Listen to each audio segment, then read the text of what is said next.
আসসালামু আলাইকুম সুপ্রিয় দর্শকবৃন্দ, আবুস অ্যাডভেঞ্চার্স 2 এ স্বাগত জানাচ্ছি।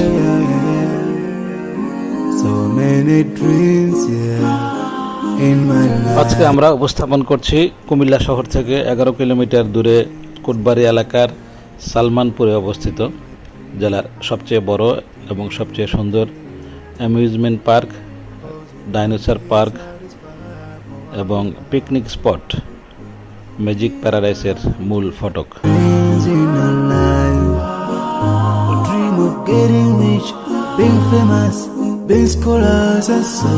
পৃথিবীর সবচেয়ে বড় থিম পার্ক ক্যালিফোর্নিয়ার আনাহেইমের ডিজনিল্যান্ডের মূল ফটকের আদলেই তৈরি করা হয়েছে ম্যাজিক প্যারাডাইসের প্রধান ফটক। My biggest dreams to see you.